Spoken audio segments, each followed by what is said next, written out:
मी संकटात अडकलोय, मग कोसळून पडायचं का नाही? संकटाच्या वेळी सुद्धा तू ठामपणे कसं उभा राहायचं याचं शिक्षण दिलं पाहिजे.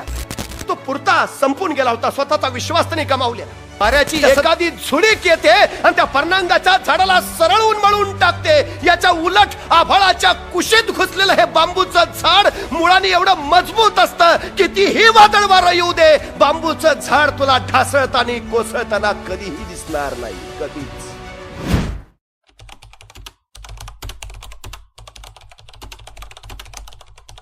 चटकन होणारी प्रक्रिया नाही, शॉर्टकटने मिळतं पटकन. आत्महत्या घडतायत भुवनेश्वर. मेडिकल इंजिनिअरिंगला जाणाऱ्या विद्यार्थ्यांमध्ये जास्त घडतायत. का घडतायत या? आम्ही आमच्या अपेक्षा वाढल्यात, महकांक्षा वाढल्यात. आमची मुलं साधा विचारच करत नाहीत. आता मला एवढं पॅकेज पाहिजे बस. अरे ते सहज कसं मिळेल, लगेच कसं मिळेल? जरा धीर तर धर, संयम तर ठेव. नाही, तयारी नाही आमची. म्हणजे अलीकडे असं मला वाटायला लागलं की आम्ही मराठी, हिंदी, गणित जसं शिकवतो विद्यार्थ्यांना, तसं आता भावनिक नियमन कसं करावं असा एखादा अभ्यासक्रम शिक्षणात घालावा की काय? अर्थशास्त्रात आर्थिक नियमन शिकवलं जातं, समाजशास्त्रात सामाजिक नियमन शिकवलं जातं, पण मनाचं वेगवेगळ्या परिस्थितीत उद्भवणारं जे हरवणारं जे कंट्रोल आहे ते कसं संयमित करावं याचं शिक्षण कुठं दिलं जातं? मी संकटात अडकलोय, मग कोसळून पडायचं का नाही? संकटाच्या वेळी सुद्धा तू ठामपणे कसं उभा राहायचं याचं शिक्षण दिलं पाहिजे. आता तू डगमगलाच नाही पाहिजे, त्याचं शिक्षण दिलं पाहिजे. अहो, शिवाजी महाराजांचा विचार आपण करतो, त्यांचं यश पराक्रमापुरतं मर्यादित नाही. त्यांच्या आयुष्यात जेवढे शत्रू आले आणि जेवढे समोर आले ते सगळे त्यांचा मृत्यू करायलाच आले होते. म्हणजे प्रत्येक क्षण मृत्यूचा होता. पण कुठंही शिवाजी महाराज कोसळलेले दिसत नाहीत. कुठंही शिवाजी महाराज मागं पळालेले दिसत नाहीत. कुठंही शिवाजी महाराज थोडेसे घाबरलेले, भयचकित झालेले, आता काय होईल असा विचार करताना दिसत नाहीत. ते प्रत्येक परिस्थितीत अत्यंत ठाम, ठोस आणि स्थितप्रज्ञ आहेत. म्हणजे जिंकल्याचा माज होऊ नये आणि पराभवाची लाज वाटू नये याला नियमन म्हणायचं. मी कुठल्याही परिस्थितीत शांत असतो. आमच्याकडे अडचण ती आहे. हे भावनिक नियमन फार महत्वाचं आहे, ते विद्यार्थ्यांना द्यायला पाहिजे, तर आत्महत्या नाही होणार. सांगायला पाहिजे समजावून त्यांना. एक एमपीएससी करणारा सर विद्यार्थी होता. 3-4 वर्ष सातत्याने प्रयत्न केले, सातत्यानं अपयशी झाला. निराशानं पुरता ग्रासून गेला आणि ग्रासून गेल्यावर त्या निराशेनं त्याच्या सगळ्या आशाच मावळून टाकल्या. बस आता आपल्या हातून काही होणारच नाही, आपण जगायलाच योग्य नाही इथपर्यंत तो आला. आणि अखेर त्यानं जीवन संपवण्याचा निर्णय घेतला, आत्महत्या करावी म्हणून तो सरळ जंगलाच्या दिशेने निघाला. जंगलात आत पोहोचला. या अफाट जंगलामध्ये हा पोर काय करतोय असं म्हणे की सदग्रस्त त्याच्या दिशेने आला आणि त्याला विचारलं, करतोस काय इकडं? तसा तो म्हटला, मी आत्महत्या करायला आलोय. त्यांनी लपवलं नाही, खोटं सांगितलं नाही, जे आहे ते स्पष्टपणे सांगितलं. मी आत्महत्या का रे? कित्येक वर्ष प्रयत्न करतोय पण मला यश मिळत नाही, सातत्यानं अपयश येतंय वाट्याला. मी योग्य नाही जगायला, मी मेलेला चांगला. त्या ग्रस्ताने विचारलं, किती वर्ष प्रयत्न करतोय? पाठीमागची 3 वर्ष सातत्यानं प्रयत्न करतोय. तो सदग्रस्त म्हणला, रे मग जरा धीर धर ना, पुढच्या वर्षी होईल काहीतरी, होशील पास, यश मिळेल तुला. नाही, मला नाही वाटत आता की मला यश मिळेल. तो पुरता संपून गेला होता, स्वतःचा विश्वास त्याने गमावलेला. त्या सदग्रस्ताला कळून चुकलं, याला या निराशेच्या गर्तेतून बाहेर काढलं पाहिजे. आणि त्यावेळी तो सदग्रस्त त्याला म्हणाला, हे बघ, या जंगलात मी नेहमी येतो, हे जंगल अधिकाधिक दाट व्हावं म्हणून नवनवी झाडं मी इथं सातत्यानं लावत असतो. 5 वर्षापूर्वीची गोष्ट आहे. या जंगलात मी 2 झाडं लावली. त्यातलं एक झाड होतं बांबूचं आणि दुसरं झाड होतं पर्णांगाचं. दोघांना एका वेळीच मी जमिनीत लावलं. रोज त्यांची निगा राखायला लागलो, पाणी घालायला लागलो, खत द्यायला लागलो, उत्तम. पण काही दिवसातच पर्णांगाचं झाड फुटलं. त्याचे हिरवे हिरवे अंकुर बाहेर आले. मला प्रचंड आनंद झाला. बघता बघता त्याची पानं चाली, फुलं चाली, झाड बहरू लागलं. पण बांबूचं झाड, त्याच्यात काही बदलच दिसत नव्हता. जे जसं लावलं होतं तसंच. 6 महिने झाले, पर्णांगाचं झाड चांगलं पाना फुलांनी लगडलेलं, बांबूचं रोप मात्र तसंच. वर्ष झालं, पर्णंगाच्या झाडाला आता फांद्या फुटल्या, ते अधिकाधिक उंचीनं वाढू लागलं. बांबूचं झाड तेवढंच. 3रं वर्ष सुरू झालं.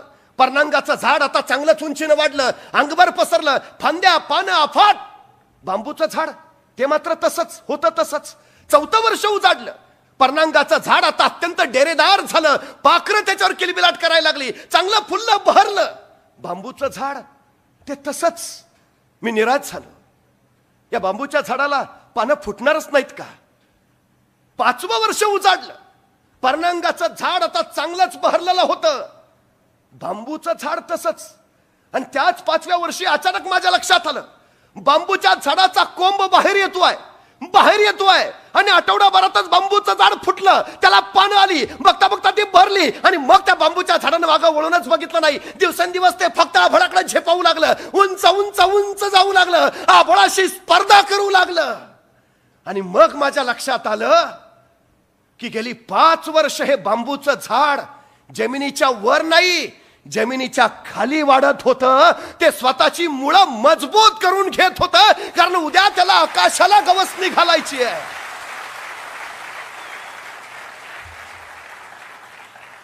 5 वर्ष वेळ दिला त्यांनी स्वतःची मुळं मजबूत करून घ्यायला. 5 वर्ष. ही 5 वर्ष त्या बांबूच्या झाडाच्या संघर्षाचा काळ होता. मित्रा, तुझी 3 वर्ष वाया गेली म्हणून निराश होऊ नकोस. तू 3 वर्ष अपयशी झाला म्हणून स्वतःला त्रास करून घेऊ नकोस. ही 3 वर्ष वाया नाही गेली.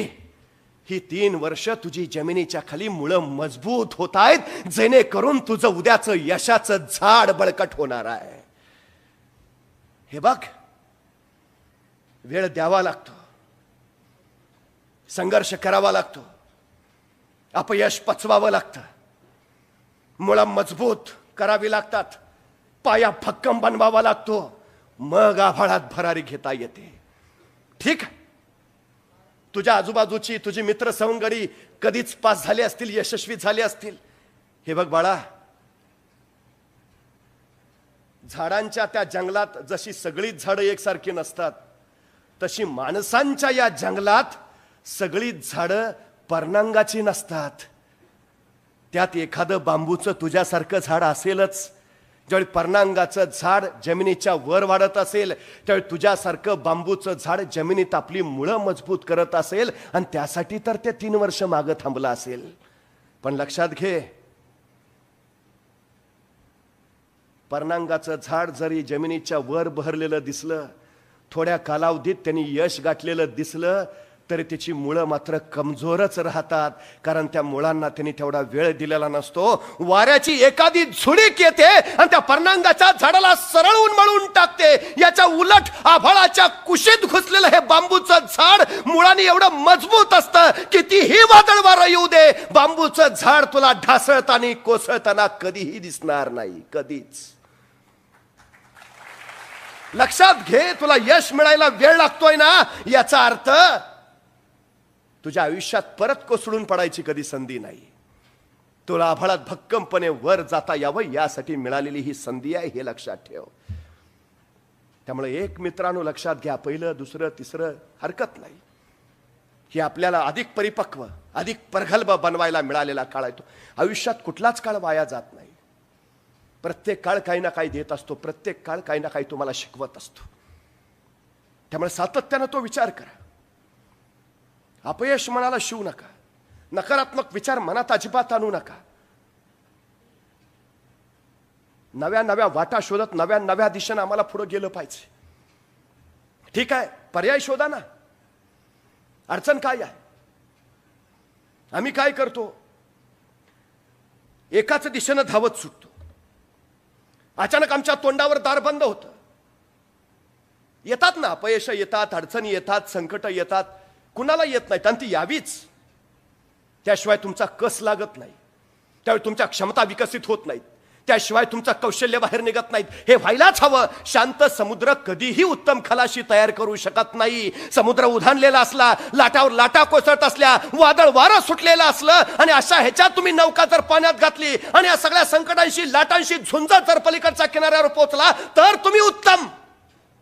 तुमचा कस तिथं लागतो.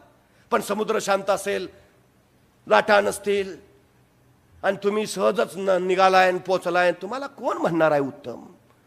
संकट तुम्हाला अडवायला येत नाहीत, संकट तुमची उंची वाढवायला येतात, ही गोष्ट लक्षात ठेवा.